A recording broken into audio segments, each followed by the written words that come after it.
Are you telling me you're the owner of the Bubba Gump Shrimp Corporation? Yes, sir. We got more money than Davie Crocketts.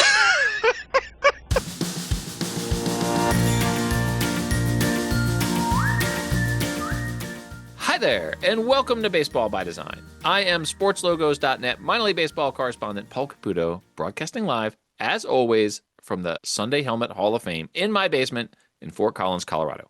And I am Dan Simon, broadcasting from the Studio Simon Design and Stumper headquarters in rather cold Louisville, Kentucky. Rather cold would have been good for last week, Dan, when we were talking about the frozen iguanas. This week, we're talking about the Davie Crocketts. But first of all, good morning, hello, how are you? Well, you can't go back and change true. things, but I am very well. I'm fantastic, as a matter of fact. And I was a little cold. I'm sure I've mentioned several times on this podcast that I do a lot of walking, and my walking starts with a basically 4.25 mile walk from my house to my office, not taking a direct route. And when I left my house today, the temperature was 20 degrees. Oof. With a feels like, according to my weather app, in the single digits. And so being out for over an hour walking in that was quite a frigid experience. Now, it was made a little bit more comfortable by a very thoughtful Christmas gift that I received from my son Casey, which were hand warmers. Is there a temperature under which you will not walk to work? No, I have walked to work when the actual temperature was as low as 6 degrees. Wow. Speaking of wandering in the woods and long walks, we're doing an episode about an explorer, not necessarily from North Carolina, where this team is set, but this is a fun, sort of punny name for a team, the Davie Crocketts, who play in Davie County, North Carolina. It reminds me of like these brands that are based on whether they're real people or urban legends, these sort of historical characters, the Daniel Boone's, Paul Bunyan, Johnny Appleseed, all that sort of thing. So this is a fun sort of historical logo that we have that is created by Britton Peck, who has a very distinctive visual style, very recognizable visual style. So that's, I would imagine, for you as a designer, it's kind of interesting to notice other designers' unique visual vernaculars. Is that true, or am I making that up? No, that's very true. As a matter of fact, I have talked with enemy of the show, Joe Bosack, numerous times about there'll be a new identity released in the world of sports branding. And, sometimes when it's released, the designer or design firm is credited. Oftentimes they're not. And there are times when I can look at something and I know right away who did it. And then there are times I just don't know. And then there are times it could be. Lately, there have been a couple, especially in the sphere of minor league baseball. Grandiose is normally recognizable right away, but I don't think there's any question that there are some designers out there whose work has been influenced by those who have preceded him or her or them. So sometimes there's a question. And, when the Davie Crocketts came out, it was clear it was not grandiose. It was clear it was not me. Clear it was not Joe Bosack, et cetera, right. et cetera. And when you talk about the visual style of Britton Peck's work, keep in mind, he also did the Disco Turkeys, which really does not look anything like the Davie Crocketts. To me, it's almost like two different designers did that. But he also did the Marion Hungry Mothers, which is clearly very similar to this. So I'm going to be curious to see what might be in the offing in the future for one of his creations. Yeah, absolutely. And there's a great conversation with Britton coming on this episode. We also talk with Greg Sullivan. Greg Sullivan is the founder of the Blue Ridge League, this new league that involves some of Britton's teams. But Greg and Britton work together a lot. They will both be on this podcast, separate segments. They'll both be on there. And then you'll be back with a Studio Simon Stumper. I will indeed. So I will see you in a bit. I'm going to go take care of a few things, and then I'll be back with that stumper.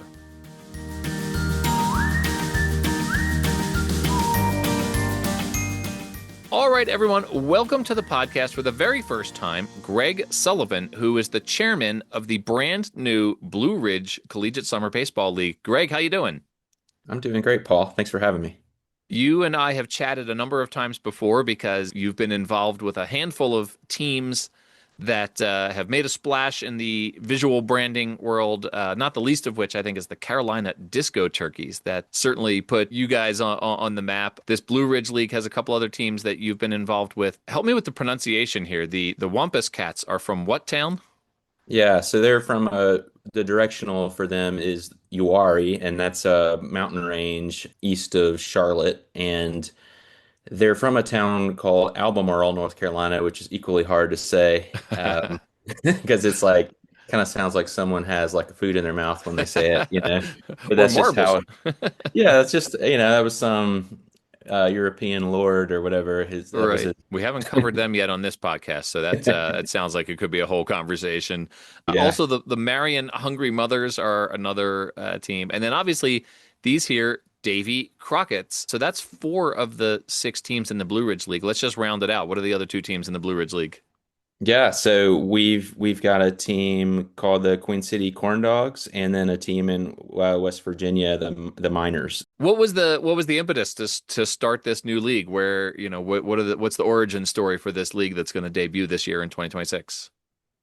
Yeah, so the Blue Ridge League name really carries on a tradition. So there were 2 previous iterations of the Blue Ridge League in minor league baseball. So there was one that was actually like in the Maryland, Pennsylvania area. I think that was early 20th century. And then around like World War II, there was another version which is a little more relevant to our area.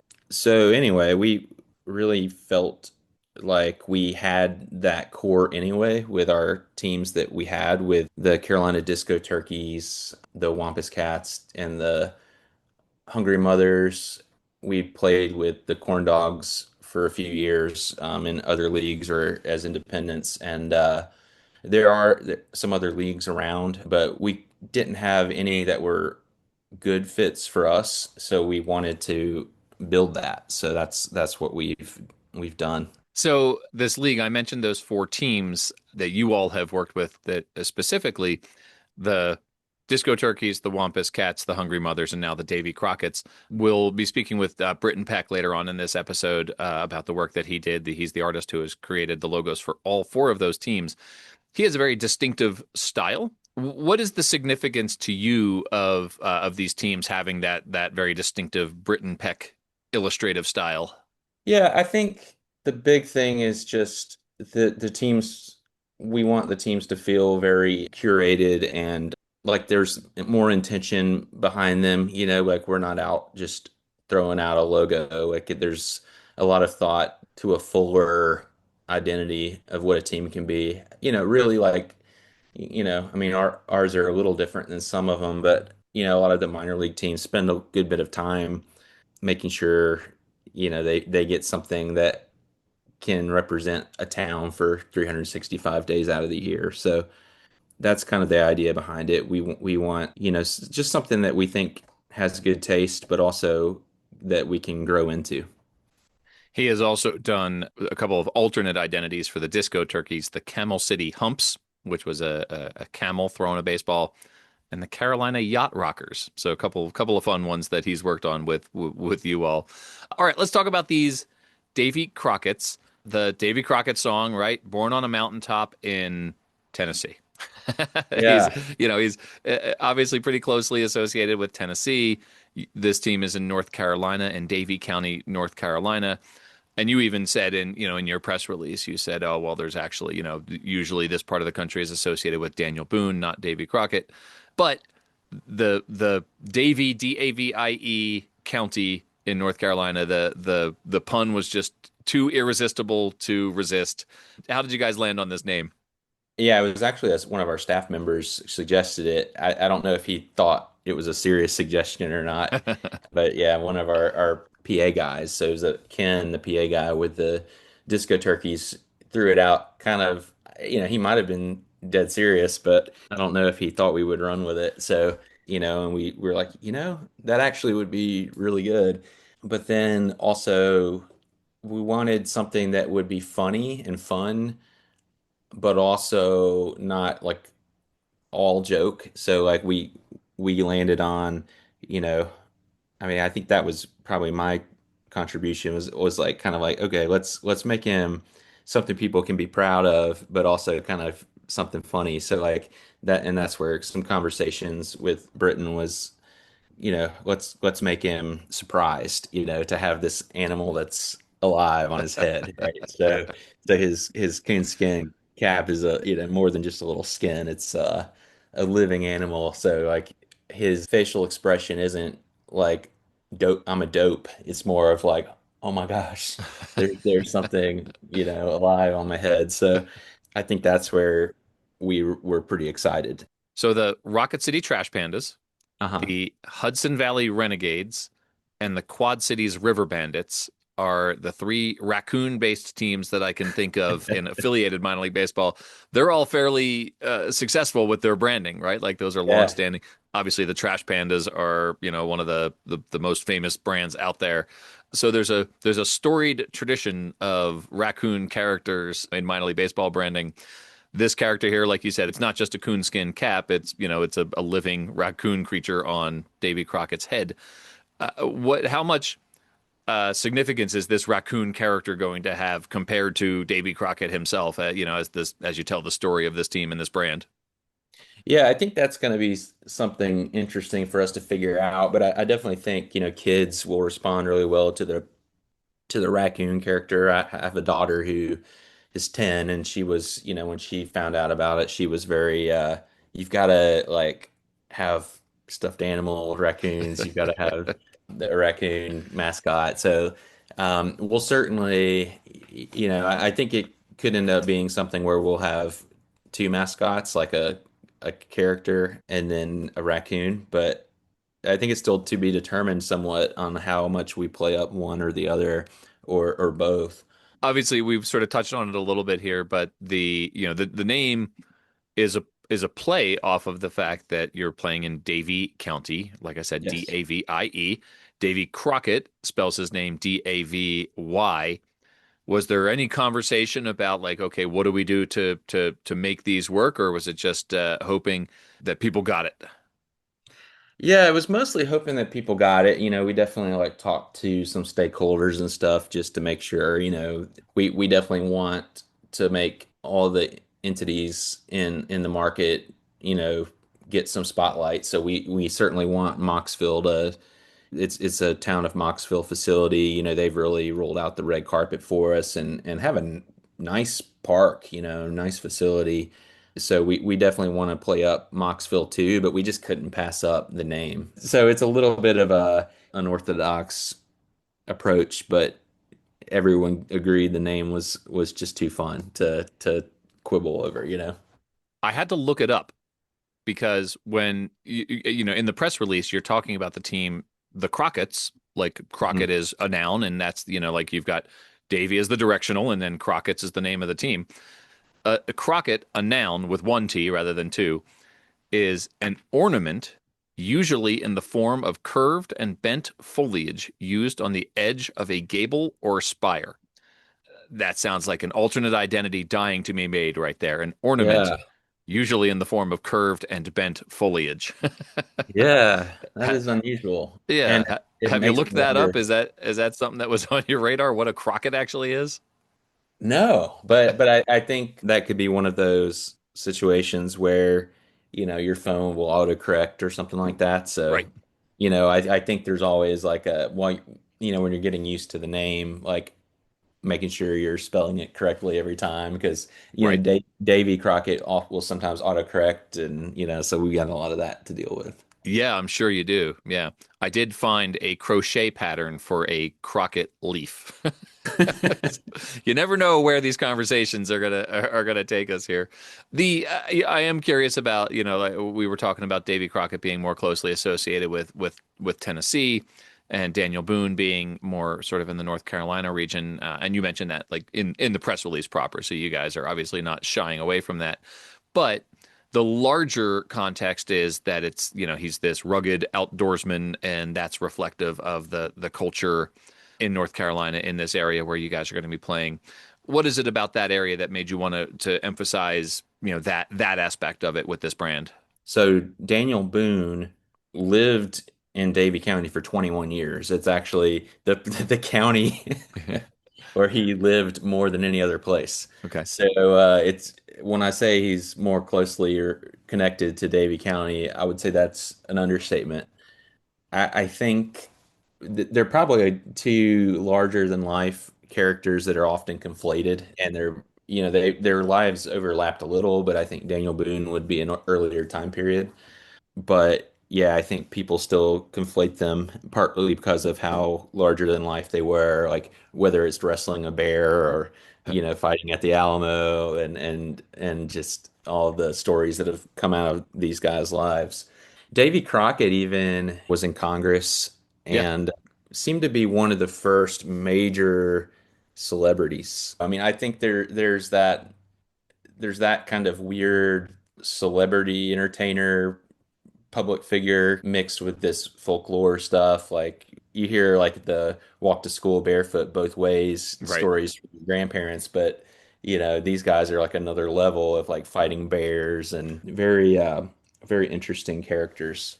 Another thing I should probably say, Boone is probably not a good name for a team, to use that as a team name for a few reasons. One, because there's a city in North Carolina called Boone where Appalachian State University is. Mm. So that would constantly confuse people. What if you put a team there and called it the Boone Boons or the Daniel Boones, and they played the Davy Crockett's? Well, there actually is a team there. I'm friends with them as well. They're in the Coastal Plain League, and they're called the Boone Bigfoots. So Okay. there is already a team in Boone. They play at App State. So I think having a team called like the Davy Boones or something like that would have been a little confusing. That would have been weird. The brand reminded me when I saw it of the Fort Wayne Tin Caps. Okay. And that is a team, obviously, that's based on Johnny Appleseed. Hmm. One of the things here is like Daniel Boone, Davy Crockett, Johnny Appleseed. Johnny Appleseed was a real person, right? Like his name was John Chapman, and he actually did like plant apples all throughout the Midwest. I think people hear Davy Crockett, Daniel Boone, and they think like Paul Bunyan, right? Like they think like these mythical, characters, fictional characters. These were all real people here, except for Paul Bunyan. He was not. But this team is based on a historical figure who probably did wear that coonskin cap, like you guys have. Not maybe not a live raccoon, but and Johnny Appleseed probably did wear a metal hat on his head, when he was Yeah. going through the Midwest. So these historical figures turned minor league baseball identities. That there's a tradition there as well. Was that something that you saw with other teams? Did you look into, I don't know, like the Frisco Rough Riders with their Teddy Roosevelt brand or anything like that, or was this just completely independent of any of that? Yeah, no, I know of all those teams. I've certainly seen them and what they're doing, and I do like the Tin Caps logo as Yeah. well. But that is kind of a cool connection, the Johnny Appleseed, and I think Davy Crockett. I can't really speak for Daniel Boone, but I think Davy Crockett is someone who was aware of his personal brand in his lifetime. It wasn't Mm. like a retrofit kind of thing. He was probably naturally this wild frontier character. And then once he became known as that, he played up the myth of it. He was probably someone as interested in branding as we are. Mm. Interesting. Interesting. So, Greg, the last thing I wanted to ask you about was, the press release. You reference historic Mando Field, which sounds interesting to me. I love these historic ballparks, especially at the community level like this. What is Mando Field at Rich Park in Mocksville, North Carolina? Yeah. So Rich Park, Mocksville is a really a small town. It's 6,000 or so people, but it's in a county that's right on the edge of, some pretty densely developed Winston-Salem suburbs. But it's kind of this, you know, town that has a sense of its own identity. And being kind of a smaller town, Rich Park is really its primary park. So, it's got the baseball stadium. It's also got a softball facility, pickleball courts that are brand new, playgrounds, all kinds of stuff, a lot of wooded areas. So it's a really nice park. The facility is really well kept. The town does a great job, and part of that is they have a college tenant already in the springtime, Carolina University. So the field's, college baseball ready as we come in for the summer every year. So the stadium isn't necessarily that old, like it wasn't, a 1930s or 40s stadium. It was built more like that 40 or 50 years ago mark. Okay. So a little later than what you would usually call a historic stadium, but it's got a historic feel to it. It's got a grandstand with like that dark green wooden structure with a roof. Then on the right field side, there's a huge berm. But where that ties into the branding, I think, is, we looked at the teams we had, and a lot of the teams, all our teams in North Carolina, none of them had a green, so that's definitely a part of the color choice. But also, one thing that I think, we did a good job of, and Britain did well on, was to come up with colors that match the facility. So that dark green is a very close match to the stadium's constructed, look. The outfield wall is a wooden wall all the way around, and it has like a tall left field fence, kind of like the Green Monster, but not quite as tall. And it's all that dark hunter green color. So I think that was a choice we made, and I think that turned out really well, and kind of honors the tradition of Mocksville and Davie counties baseball. Even some of those secondary colors are kind of that wood grain of the stadium. I have to say, as you're describing this, it's January in Colorado for me, and the wind is howling outside. The sky is blue, but the wind is howling, and it's cold out there. And this scene that you're describing of an outfield berm and picnic blankets and grandstands sounds pretty perfect right now. So it has me antsy for baseball, that's for sure. And yeah, this is just such it's a fun new brand, and very distinctive and unique for sure. Where, Greg, can people go to find out more about the Blue Ridge League, and where can people find out about the Davie Crocketts? Yeah, so all of them have websites, blueridgeleague.com and Davie Crockett's with an IE.com. And the merch site is shopcrocketts.com. Yeah, I'm on shopcrockets.com. This is going to be trouble. Yeah. All right. Well, Greg, hey, thank you so much. And it's a pleasure to get to finally talk to you in person for the podcast. And I know that we will talk again because there's always new stuff popping up that you guys are doing. And we'll talk to you next time. That's right. Thanks, Paul. Good talking to you.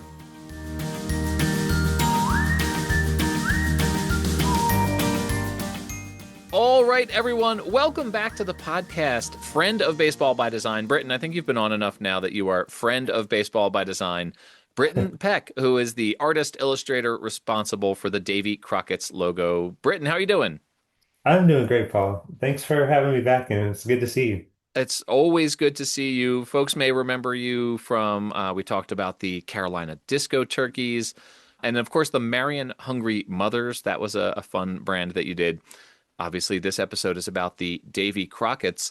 Before we, get started on that logo, though, one of the things that people will notice about the logos that come out of your firm, your work, is a distinctive, unique illustrative style that you don't see in sports branding, not even just minor league baseball, but sports branding. You don't really see this style that you are bringing, this sort of hand-drawn illustrative style. What's the origin of that style, and why does it work well in sports branding, especially for these sort of community level teams? Well, I'm happy to hear you say. My hope is that it works well. So that's good to hear. The origin of it goes back into my illustration work, even outside of sports branding. And I started as an illustrator. I don't remember how many years ago exactly, but basically, as an illustrator, pretty much everything I do starts with pencil sketches, and I find I'll spare you too much kind of just design designer in the weeds talk, but I find that when I'm working, if I go too quickly into digital tools, I feel like I'm limiting my options. Not so much options for what I can make. You can really make anything with digital tools, but more, it feels more of like, it sounds kind of, I don't know, a little hokey to say it, but it feels more like my thinking is limited. Hmm. My thinking, I feel, comes out much more freely, and it actually, like drawing on paper, actually, I'll draw something, and sometimes it's not that I make a mistake or something, but something about the process of drawing on paper usually will trigger other ideas to come. Where when I'm working digitally, it feels more like I have to fight to get a single idea out. The new ideas that come from digital work, when I'm kind of sketching digitally, they feel more tied to the digital tools, where it's probably just because I've grown up drawing with pencil that it feels more of like my own thinking and it spawns new things. So as an illustrator, when I would work that way, translating everything into digital, because the vast majority of anything I'm doing commercially or for really any client needs to eventually be digital, whether it's going to be embroidered or printed or whatever.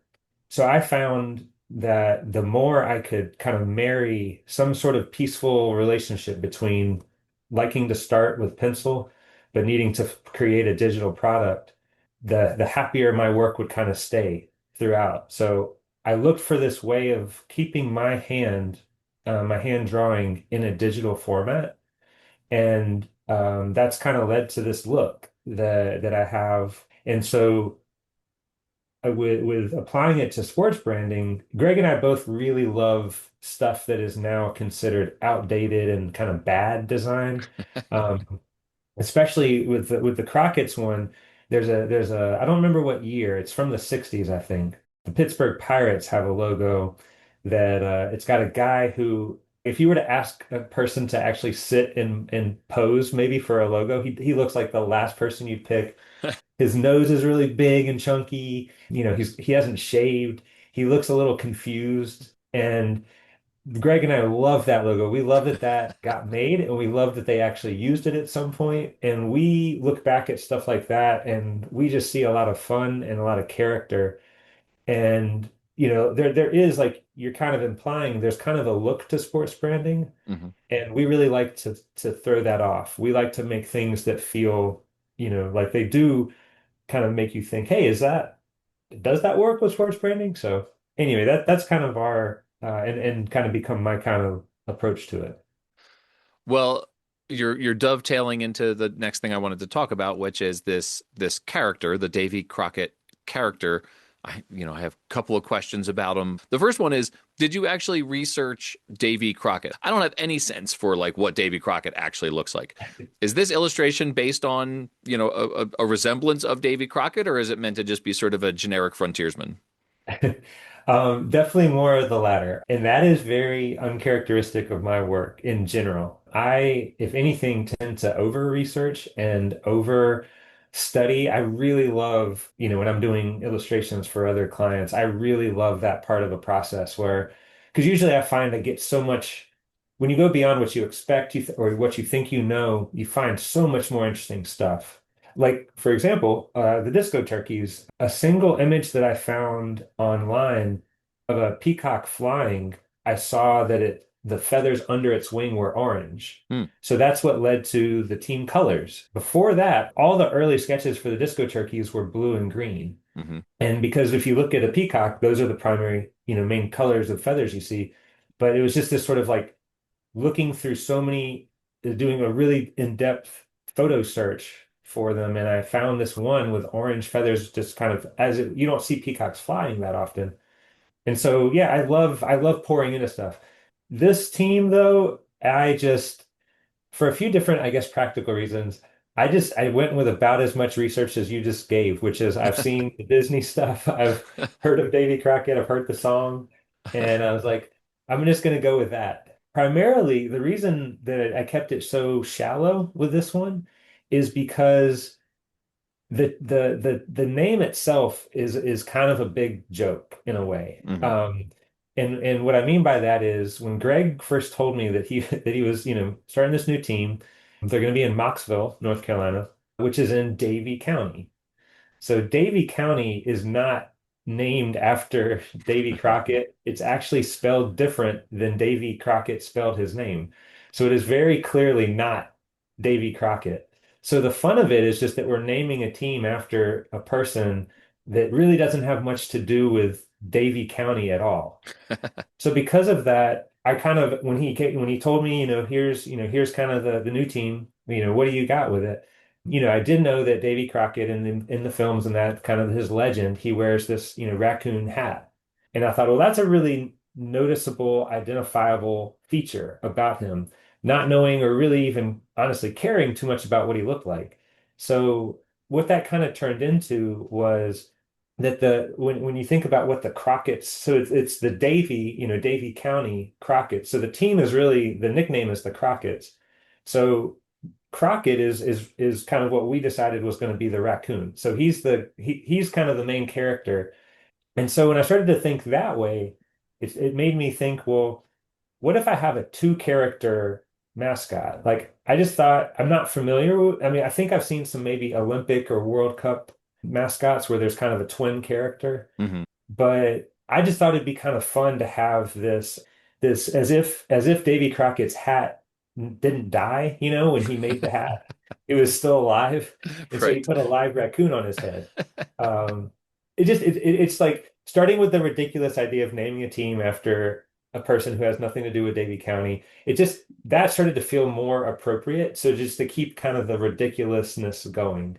So the early sketches actually had the raccoon hat pulled down over his eyes Oh, so that the raccoon's eyes actually looked like his eyes. But then it looked like he was wearing a mask more than it was it kind of looked like Batman, it's kind of like a mask. So I pulled the hat back up so it was very clearly two characters. And that's why in the design, the guy is looking up at the hat yep. because it's intended to make you think, and he's the one with the fierce kind of mascot, look on his face. He's The he's the raccoon is. intense. Yeah, the Yeah. raccoon. Yeah. Well, that was the next question I was going to ask you was about that look on his face, and you got there before I did, so that's all right. I was going to ask about that. I think a good alternate identity for this team would be the Jones, and then the logo could be a monkey. I like it.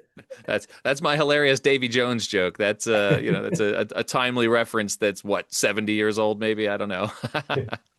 So Greg and I talked about raccoon logos in minor league baseball right now. You got the Trash Pandas, you've got the Quad Cities River Bandits, you've got the Hudson Valley Renegades. So there are raccoons in minor league baseball. Visually, when you look at the logos, the primary logo with the text in it, the raccoon and the Davy Crockett character take up about the same amount of space, except for if you count the tail of the raccoon. And then on the one that's just the head and the raccoon, Davy Crockett takes up more space than the raccoon does. Is that just a function of, human faces are bigger than raccoon faces, or how is it that this fierce raccoon becomes the primary character, which he does because clearly, Davy Crockett is deferring to him. He's scared of him, and the raccoon is looking straight at the viewer. But like visually, how did you make that happen? Where even though the raccoon's taking up less space, I the love it. raccoon is the fiercer character, and he's the almost the more prominent visual element. Yeah, no, I love you've got a great take on it. Yeah, so I wanted the guy to because you expect the guy, the team's named Davy Crockett. So kind of like when you hear that name, you think, oh, this team's named, and it kind of is named after Davy Crockett, but then that little bit of the trick of seeing, oh, it's Davy County and it's spelled different than his name if you know how his name's spelled. I didn't at first, but um, so there's like this little like you what's fun, what we kept finding was just kind of being fun and slightly ridiculous was just it's just wrong. Like things are just sort of wrong just enough. So yeah, you look at the logo and you originally think, oh, it's the guy. Like, of course it would be the guy. It's Davy Crockett. And then, so he kind of catches your eye first.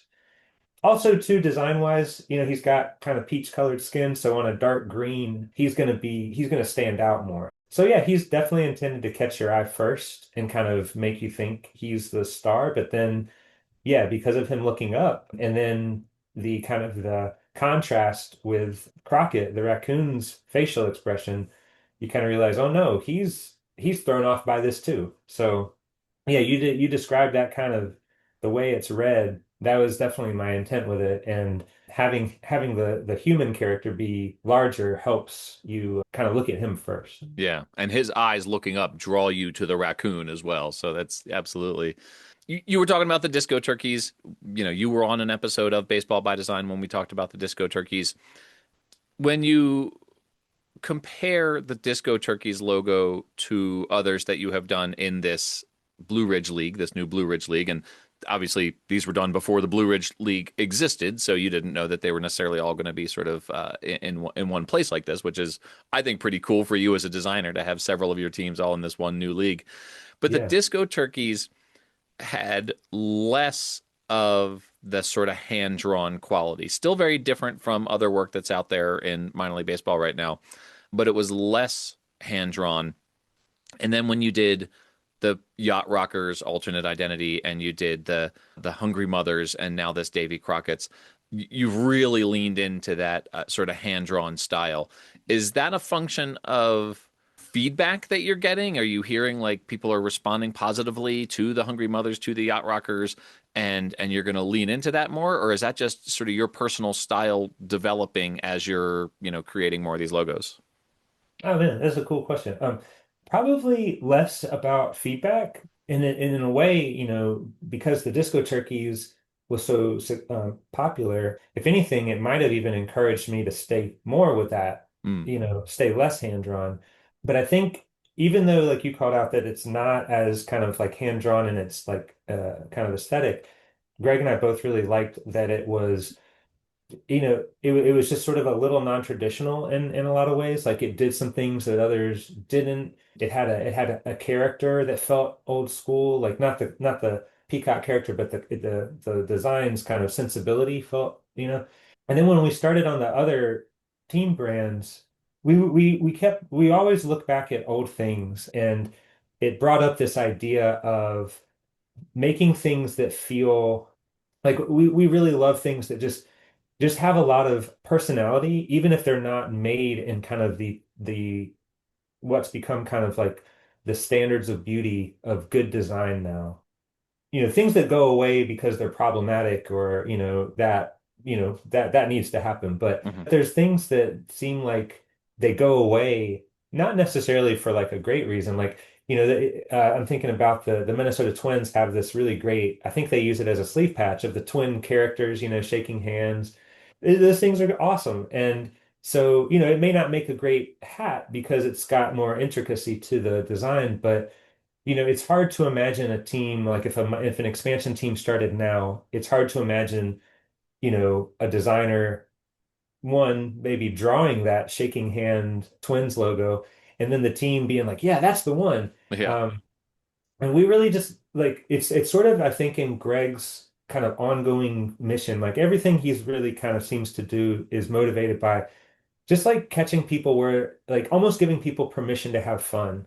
If you get to go to any of the games of the Blue Ridge teams, that's something he's always trying to do with just how kind of how everything is approached. And a lot of sports, especially professional sports, can get really serious.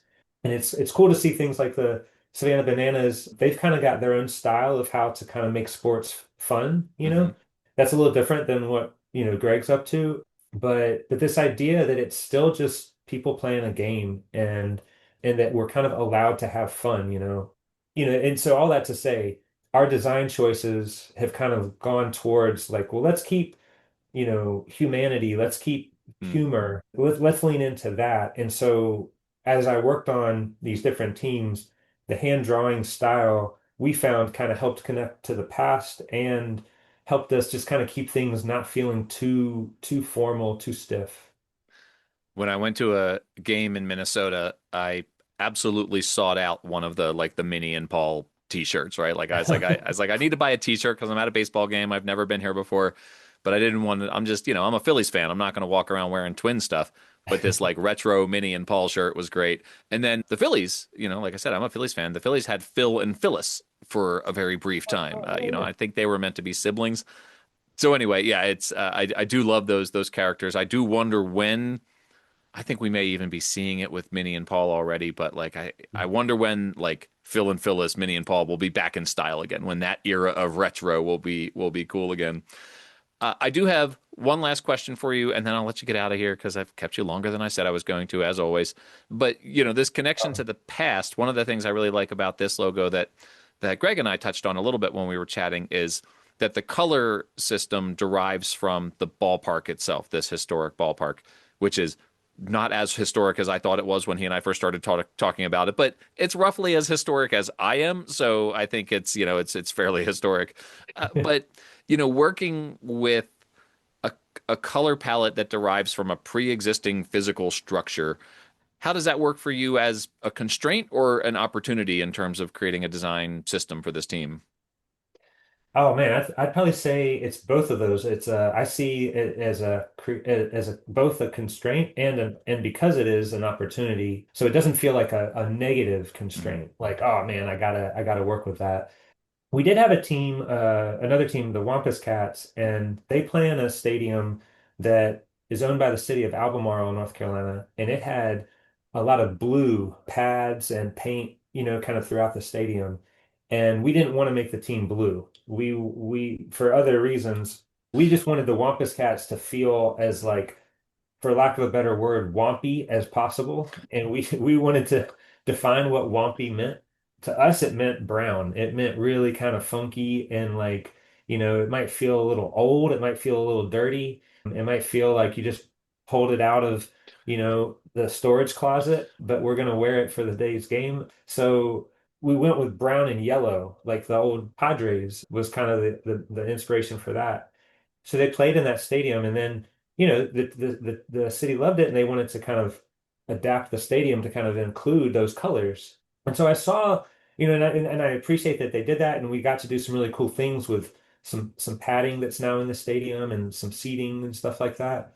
But with Marion, with the Hungry Mothers, we also saw this there too. Their stadium already had a lot of red. The city of Marion and the high school that actually uses that same facility, their color is red.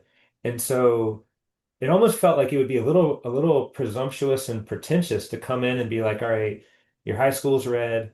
We were going to also, wear the name of the town on our shirt, Mhm. Marion. And so there's a lot of pride there about people being, proud of living in Marion. And so if like the city, if the school's red and the stadium's red, and then we come in and go something totally different, it's like we're almost asking people not to get excited about us. Like, we're the foreigner coming in to bring something new to you, that we're not kind of asking you to kind of meet us in the middle. So with Marion, we intentionally kept with red and black, and it immediately felt like there was a line someone said when the team was being launched, like they said, baseball is back in Marion. Mhm. And it felt like in a design way that making a choice that just worked with what they had connected with something they were proud to bring back. Mhm. So bring all that to the Crockett's. Yeah, when we saw this stadium, it's got a lot of character. It's a cool place, and a little bit about the Blue Ridge League that's like already taking shape is that each team has the stadiums are really cool. They're all different. They're bringing back a lot of times it is a historic stadium that's being kind of brought back into use, or it's being used, but now it's going to get to be used in a kind of an increased capacity. So this one was just another one where it's like, oh man, like you look at that stadium and you're like, that place is just cool, and it's this deep forest green. So if I'm designing a team that I know there at some point, maybe not right away, there'll be signs, people are going to be wearing the shirts and stuff. So the choice that I make is that with the color palette, we'll start to kind of come into this stadium, and if I'm working against what's already there, why do that versus take what's there, meet it in the middle, and just sort of amplify it. So yeah, it was both a constraint, but it was a cool opportunity.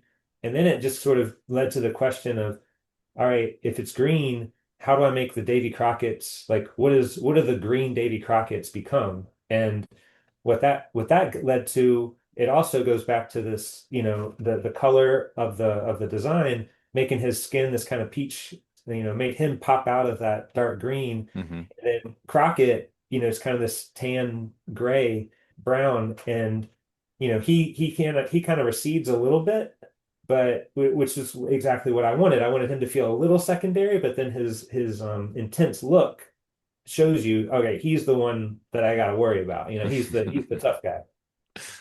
The Blue Ridge League, when Greg and I talked, so in the time since he and I talked, the Blue Ridge League has added a seventh team. The Joanna Hornets have been added. That makes it 7 teams. So I assume there's at least one more coming. So we'll see. There's plenty of time to add at least one more team to make it an even number. The Blue Ridge League is very cool. One of the teams in the Blue Ridge League is this Uwharrie Wampus Cats, who I learned from Greg how to pronounce Uwharrie. So I hope I'm doing that justice right now. That is another one of your brands, though, and you were just talking about it, that we have not covered on this podcast yet. So that may have to be a future episode as well, to do the clean sweep of the Britton Peck Blue Ridge League teams. But like I said, it's always fun to talk to you about the work that you do, and it's always different and unique and interesting. And I really enjoy your perspective. This imaginary so far 8th team in the Blue Ridge League, is that anything that you have something to do with? Do we know what that's going to be? Oh man, that would definitely be a Greg question. Greg and I'll say this. Greg and I love spinning up all sorts of crazy ideas. So I think you're wise to sort of be like, hey, what are those guys up to? Greg, every time I talk to Greg, I'm like, oh, all right, what's he got today? I love it. But no, he definitely, he knows kind of, and he's determining kind of the direction and kind of the growth of the league and everything. But no, it is like you kind of mentioned too. I'm really just I'm excited to kind of get to see. It's cool to see 2 teams. I got to help Brandon at playing each other, and so it's the seeing the league really take shape is a whole lot of fun, and we just hope it's fun and people keep engaging with it. If the Crocketts play the Hungry Mothers in the first ever Blue Ridge League championship, who are you rooting for? Oh man, thought. Um, I mean, I guess I'm gonna be unpopular in some way here. The Hungry Mothers kind of got. I mean, I'd have to say the Hungry Mothers. That was just such a fun launch. And granted, to be fair, the full Crockett's launch, hasn't really happened yet. Like we've still got the rollout of more. The uniforms are going to be coming. The announcement came during cold weather. Mm. So there hasn't really gotten to be a thing really outside with the field and even players. But with Marion, we did get to do that. And so that was just a lot of fun. The town of Marion's really cool. There's a lot of cool history there. So I got to learn a lot about that and help kind of tell that story.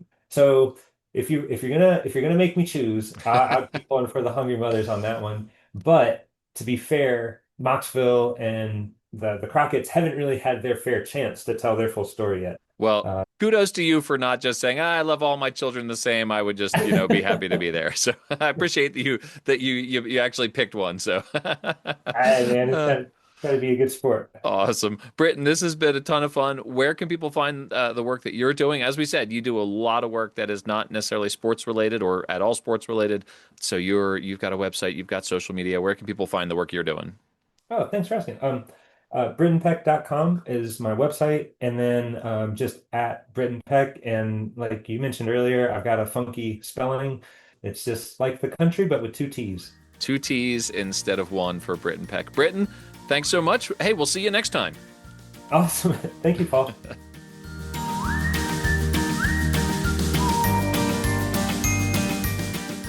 All right, everyone, welcome back. It is Dan Simon. Dan, are you finished with your chores? Not chores. Oh. It was business. So Okay. I got done what I needed to get done, and here we are. You're back. It's time for a Studio Simon Stumper. I hope you've been well in this time that we have been off chatting with Greg and Britton. This is I'm not even going to begin to try to guess where you might go with a Studio Simon Stumper today. So I'm just going to let you get to it.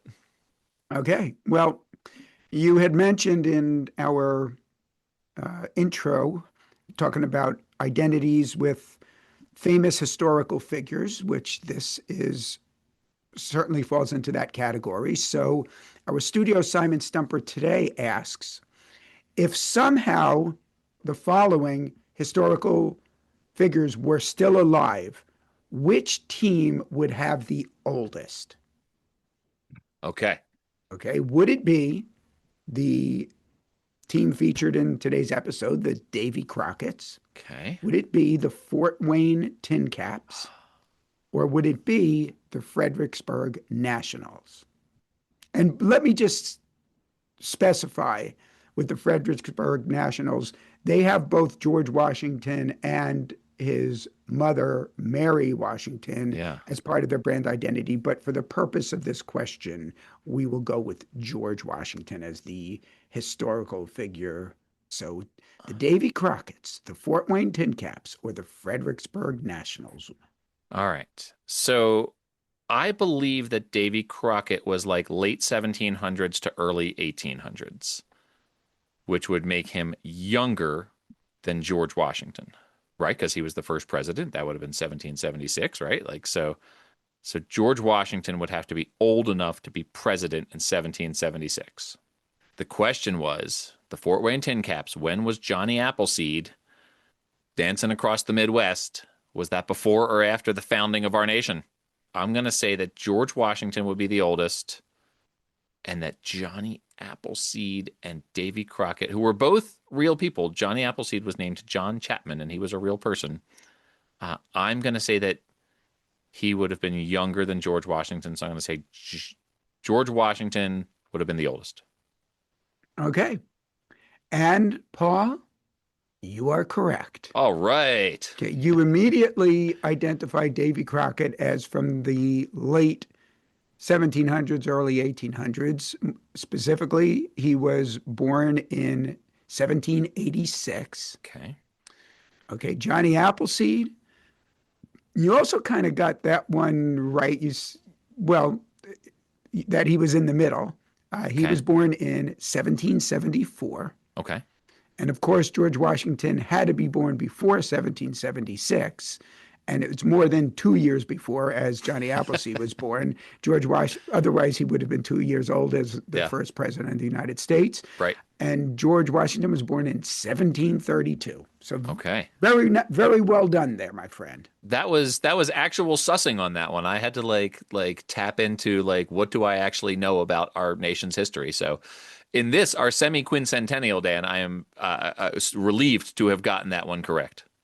Okay, and you're also on, I'm not sure if how we record these stumpers is necessarily always in chronological order, but if the last couple are, you're on a 2-stumper winning streak. I've got a 2-stumper winning streak, which brings me even for 2026. So that's I'm now 2-2 in 2026. Have you been keeping track of this, like written down? Because I've got the spreadsheet. I've started keeping track of it now.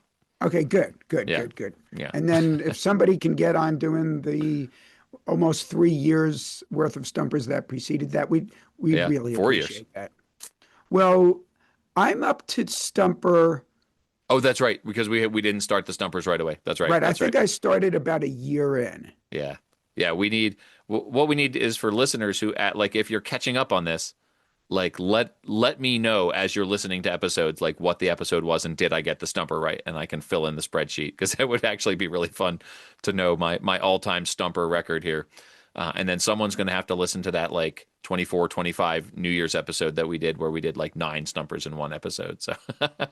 Oh yeah, there was that one. Yeah, and then there were every now and then there were a couple of double stumpers. Oh yeah, there's been double stumpers along the way. Yeah, there's been a lot of stumpers. So I'm going to need an intern.